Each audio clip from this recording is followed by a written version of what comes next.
Non mais attends, mais c'est une blague. Il y avait du soleil il y a 2 secondes, j'allume la caméra, là il en foutait de ma gueule. Ça c'est Joséphine. Elle m'énerve, elle commence vraiment à m'énerver. Oh mais plus, presque plus. Ah ça c'est gentil ça. Et la grosse tornade, la voiture s'envole. Salut tout le monde, j'espère que vous allez. Aujourd'hui on se retrouve pour parler du triangle des Bermudes. J'ai demandé si ça pouvait vous intéresser. Il y en a beaucoup qui m'ont dit bah ouais pourquoi pas en fait Camille.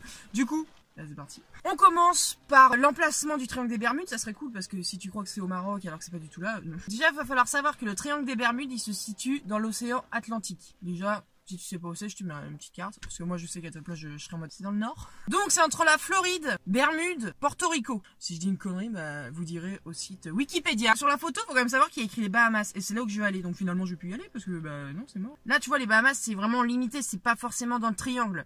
Mais vas-y, c'est à côté. Moi, je vais pas là-bas. Après, je vais me faire envoler dans le ciel. On va pas savoir où j'atterris. Donc, je pars juste sur le point. Bon, on en revient au fait que j'irai jamais aux Bahamas. De toute façon, j'ai pas les thunes. Là, en gros, je raconte ce qui s'est passé dans le triangle des Bermudes pour que ça soit devenu un endroit assez étrange. Il y en a beaucoup qui font référence aux Illuminati. Je comprends pas, moi. Enfin, c'est un triangle, d'accord, mais restez tranquille, les gars. Déjà, avant, parce que moi, en fait, j'ai une histoire à vous raconter. Mais déjà, avant, je veux vraiment savoir ce qu'il dit sur Wikipédia, c'est la meilleure page. Le triangle des Bermudes est une zone géographique de l'océan Atlantique. Pour le moment, on est bon. Hein, donc, mon prof d'histoire qui me disait que j'y arrivais pas, bah, tiens. En gros, il y a des bateaux et il y a des avions qui disparaissent sans raison là-bas. Histoire. Ah non, on veut savoir l'histoire quand même. Pour savoir si l'histoire que je vais vous raconter juste après correspond à peu près à celle-là. Sinon, je vais partir dans un délire de trucs chelous. Attends, en fait, j'ai lu à peu près et ils expliquent qu'il y a des disparitions, mais c'est tout. Donc maintenant, je vais vous lire mon texte. Environ 450 ans après Environ 450 ans après Christophe Colomb, le 5 décembre 1945 exactement, l'armée américaine va connaître l'un des plus grands mystères du triangle des Bermudes. Je suis désolée, mais à chaque fois que je dis Bermude, je pense à Bermuda et du coup je me vois... À 2h de l'après-midi, il y a 5 bombardiers américains qui quittent la base navale. Je suis obligée de regarder mon téléphone, j'arriverai pas à le dire. De Fort Lauderdale, en Floride, c'est en Floride, pour un entraînement de routine. Mais peu après le début de la mission, les 5 avions disparaissent.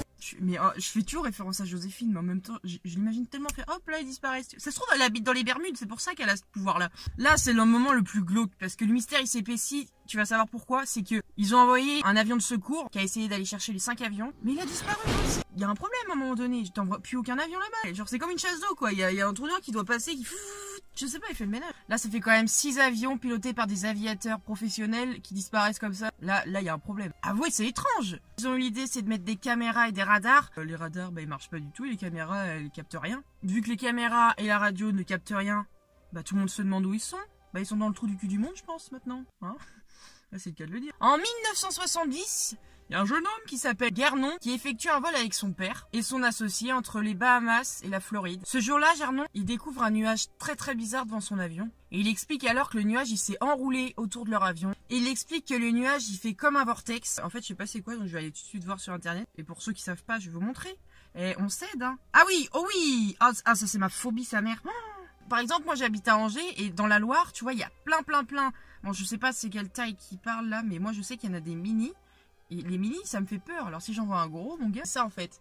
Tu vois, c'est un espèce de courant chelou là qui tourbillonne et tu sais pas en fait le bout il vient. Ah, rien que d'en parler, ça me... Ouh. Ah oui, ok, donc là en fait on est plus dans l'eau, on est dans le ciel. Donc ça veut dire que le nuage en fait il a tourbillonné autour de son avion et que ça a donné comme quand tu tires ta... Arrête. Il explique qu'au début du tunnel, donc dans le vortex apparemment, que c'était immense et plus il avançait, plus ça se rapetissait. Gerdon, quand il est rentré dans le tunnel, il s'est passé un truc de dingue. Il explique que des lignes se sont formées et que c'était comme regarder un canon de fusil. Je sais pas si vous comprenez parce que moi-même j'ai du mal à comprendre. D'après ce que je lis, ça fait forcément un truc trop bizarre quoi. J'ai hyper chaud, attendez. J'adore les fougères. Il explique aussi que ça faisait des lignes qui tourbillonnaient, genre, tu sais, comme les effets, mais dans le sens de l'inverse d'une montre. Il pouvait même sentir l'électricité. Gardon, juste après ça, il a vu un gros flash de lumière. Du coup, vu qu'il avait la lumière en pleine gueule, il a juste aperçu de loin un brouillard étrange, moitié jaunâtre. Donc déjà, quand t'arrives dans un endroit comme ça, tu sais que t'es dans la merde. Mais alors là, une fois que je vais vous dire ce qu'il y a eu, il est encore plus dans la merde. Bah, son avion, il pouvait plus toucher aucune commande. Plus rien ne fonctionnait. Du coup, vu que tout était déréglé, bah, tu dois paniquer. Genre, tu vois toutes tes aiguilles tourner à l'envers ou faire un petit twerk, tu te dis, oh là, il y a un problème. Une fois cette catastrophe passée, il a enfin réussi à sortir de l'espèce de tourbillon dans l'air. Il appelle la tour de contrôle de Miami.